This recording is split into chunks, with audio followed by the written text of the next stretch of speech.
Hey, you guys are joining me at the pond dip netting event here at the Wilderness Center for Earth Day. And I've got a moment to myself to show you guys some of our catches. So here we go. First, we're going to look into this pan of water and see what kind of creatures that we have. This guy right here is a dragonfly larvae. Larvae, of course, being the juvenile form. They are one of the major invertebrate predators of a pond system. And in a place like our pond where there are no fish, they are really one of the top predators. Here's a damselfly larvae. Damselflies are the smaller, thinner, more graceful cousins of the dragonfly. Both have their start here in the water before they become aerial predators as adults. Here we've got what's called a back swimmer. And true to their name, they do swim mostly on their backs. It's hard for me to locate it now, though, with all these plants. Here it is. They are a true bug, and what that means is they have a piercing, sucking mouth like all true bugs do. Most of them are predatory, but not all. And these guys are predatory, so they use their mouth parts kind of like you would drink from a juice box to pierce and suck from the bodies of their prey. Alright, I'm not able to capture him, but you can see him there. This little guy, of course, is a very adorable juvenile crayfish. And let's see, here we have a freshwater leech. Not all leeches will even feed upon warm-blooded mammalian creatures. Some of them feed only upon reptiles, amphibians, fish, etc. Now we've got some tiny little creatures that are certainly worth mentioning. These are called scuds. And they are tiny little side-swimming isopods. You can think of them kind of like a small freshwater shrimp. We've also got lots of planarians, which are flatworms. And I'll have to show you some later because I would have to probably get them out for you to be able to see them. Now that sound that you're hearing, that is the call of the Eastern American toad. And here are the eggs of the Eastern American toad. So you can see that unlike frogs, they lay their eggs in long strings. And we do have other kinds of eggs, so I'm going to come around the table to show you those. This is an egg mass from our spotted salamanders. As you can see, some of them have hatched out, whereas the others are still developing inside of their eggs. So here at the bottom is one that has hatched out and is swimming. These here that are curled up, they look as though they've hatched, but actually they're in a tiny little individual egg. This over here is an egg mass as well, up on the top. I don't know how well you can see it. I don't actually know what kind of egg mass this one is, but I'm thinking that it would be of some kind of a frog. I'll have to find that out and get back to you. And let's see, we've got smaller guys here in this tray, so you can get a better glimpse of our scuds moving around. Let's see.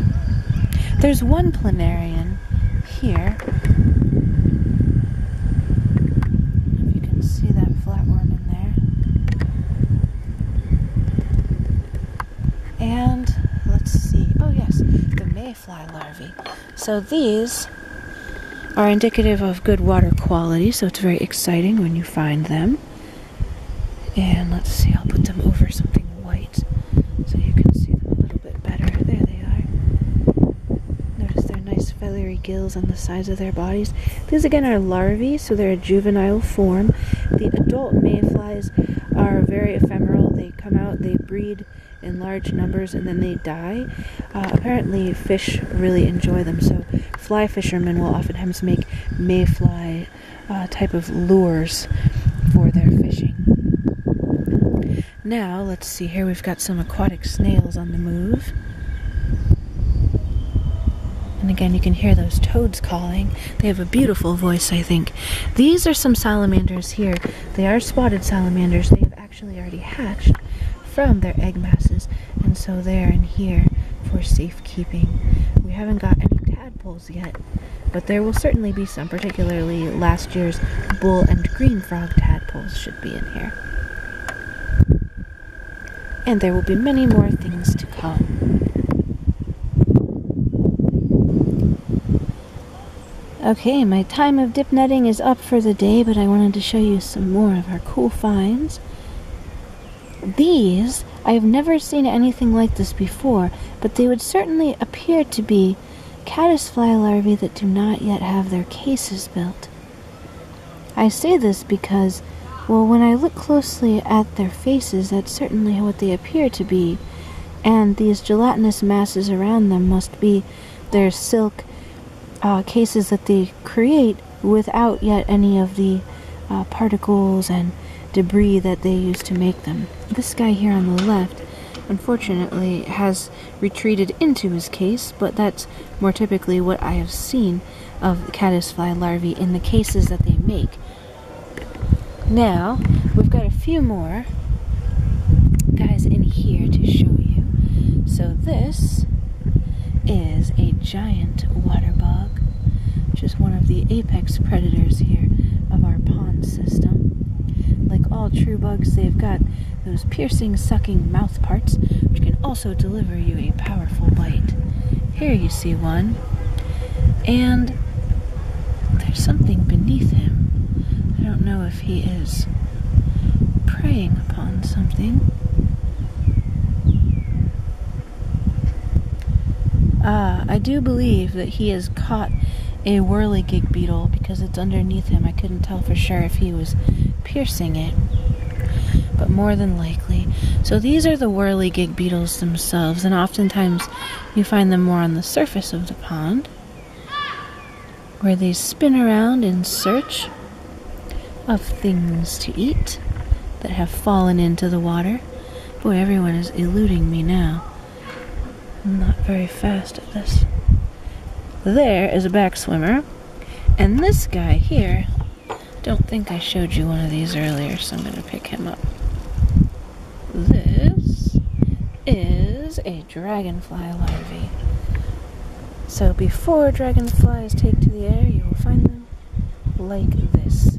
Also one of the most mighty predators of our system. And here's this caddisfly larvae out and moving around now. You've seen them before when you saw Tabitha, but just in case you missed her, here's how they move when they have their case fully constructed.